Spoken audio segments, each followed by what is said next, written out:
Conhecendo a vida de Jesus. Evangelho de Marcos, capítulo 14. Faltavam apenas 2 dias para a Páscoa e para as festas dos pães sem fermentos. Os chefes dos sacerdotes e os mestres da lei estavam procurando um meio de flagrar Jesus em algum erro e matá-lo. Mas diziam: não durante as festas, para que não haja tumulto entre o povo.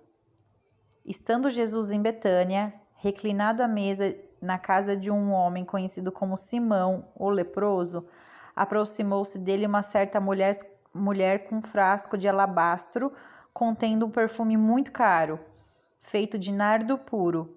Ela quebrou o frasco e derramou o perfume sobre a cabeça de Jesus. Alguns dos presentes começaram a dizer uns aos outros indignados: por que esse desperdício de perfume? Ele poderia ser vendido por 300 denários e o dinheiro dado aos pobres.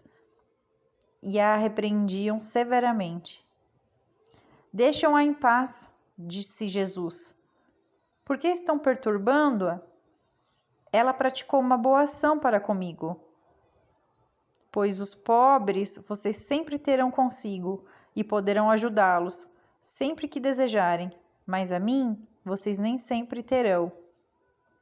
Ela fez o que pôde, derramou o perfume em meu corpo, antecipadamente, preparando-me para o sepultamento.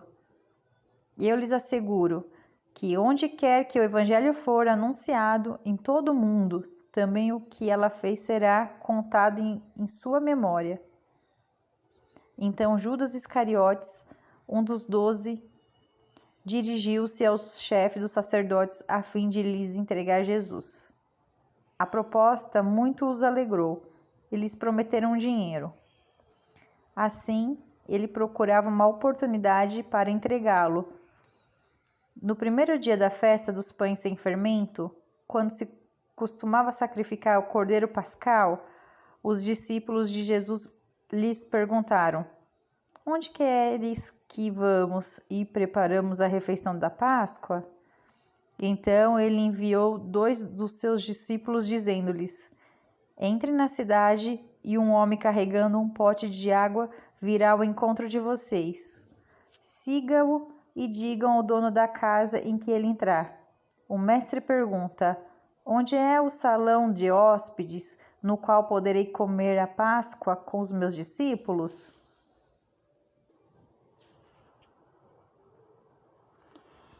Ele lhes mostrará uma ampla sala no andar superior, mobiliada e pronta. Façam ali os preparativos para nós. Os discípulos se retiraram e entraram na cidade e encontraram tudo como Jesus lhe tinha dito, e prepararam a Páscoa. Ao anoitecer, Jesus chegou com os 12. Quando estavam comendo reclinado à mesa, Jesus disse: digo-lhes que certamente um de vocês me trairá, alguém que está comendo comigo. Eles ficaram tristes e, um por um, lhes disseram: com certeza não sou eu. Afirmou Jesus: é um dos 12, alguém que come comigo no mesmo prato. O Filho do Homem vai, como está escrito a seu respeito. Mas ai daquele que trai o Filho do Homem. Melhor seria não haver nascido. Enquanto comiam, Jesus tomou o pão, deu graças, partiu e deu aos seus discípulos, dizendo: tomem, este é o meu corpo. Em seguida, tomou o cálice, deu graças, ofereceu aos seus discípulos e todos beberam. E lhes disse: isso é o meu sangue, o sangue da aliança, que é derramado em favor de muitos. Eu lhes afirmo que não beberei outra vez do fruto da videira, até aquele dia em que beberei o vinho novo no reino de Deus. Depois de terem cantado um hino, saíram para o Monte das Oliveiras.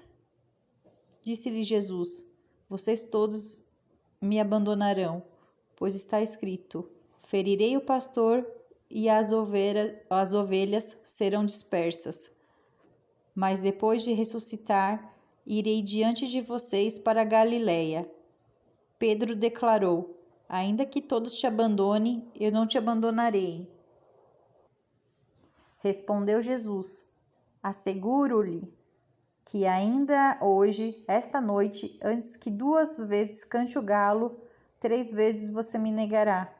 Mas Pedro insistia ainda mais: mesmo que seja preciso que eu morra contigo, nunca te negarei. E todos os outros disseram o mesmo. Então foram para um lugar chamado Getsemane. E Jesus disse aos seus discípulos: Sente-se aqui, enquanto eu vou orar.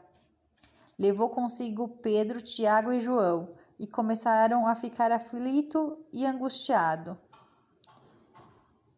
E lhes disse: A minha alma está profundamente triste, numa tristeza mortal. Fiquem aqui e vigiem. Indo um pouco mais adiante, prostrou-se e orava para que, se possível, fosse afastado dele aquela hora, e dizia: Abba, Pai, tudo é possível. Afasta de mim esse cálice. Contudo, não seja o que eu quero, mas sim o que queres. Então voltou aos seus discípulos e os encontrou dormindo. Simão, disse ele a Pedro, você está dormindo? Não pode vigiar nem por 1 hora? Vigiem e orem, para que não caiam em tentação. O espírito está pronto, mas a carne é fraca. Mais uma vez ele se afastou e orou, repetindo as mesmas palavras. Quando voltou de novo, encontrou dormindo, porque seus olhos estavam pesados. Eles não sabiam o que lhe dizer.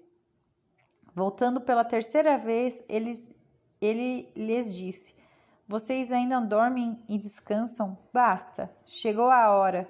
Eis que o Filho do Homem está sendo entregue nas mãos dos pecadores.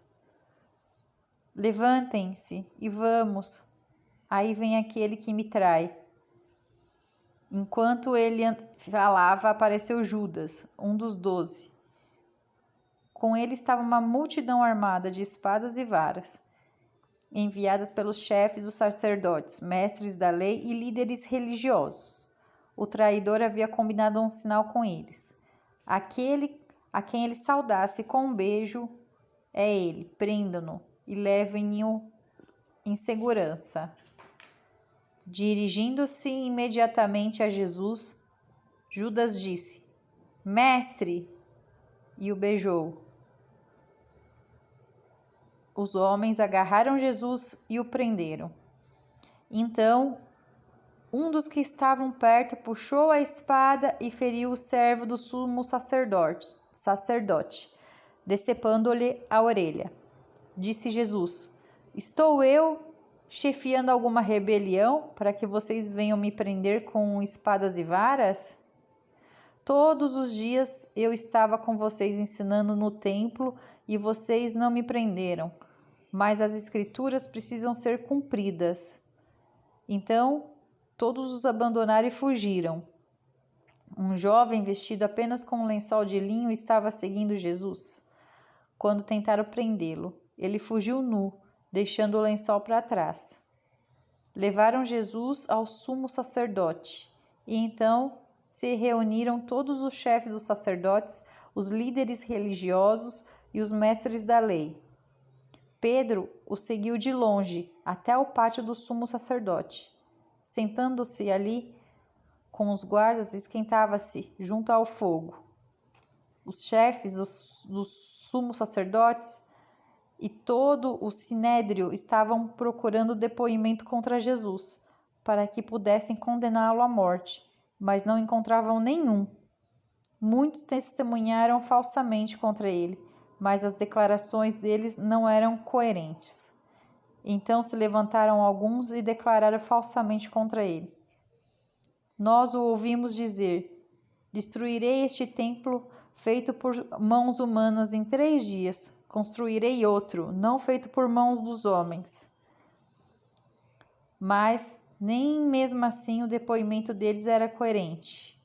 Depois o sumo sacerdote levantou-se diante dele e perguntou a Jesus: Você não vai responder à acusação que estes lhe fazem? Mas Jesus permaneceu em silêncio e nada respondeu. Outra vez, o sumo sacerdote lhe perguntou: Você é Cristo, o Filho do Deus bendito? Sou, disse Jesus, e vereis o Filho do Homem assentado à direita do Poderoso, vindo com as nuvens do céu. O sumo sacerdote, rasgando as próprias vestes, perguntou: Por que precisamos de mais testemunhas? Vocês ouviram a blasfêmia? O que acham? Todos os julgaram dignos de morte. Então, alguns começaram.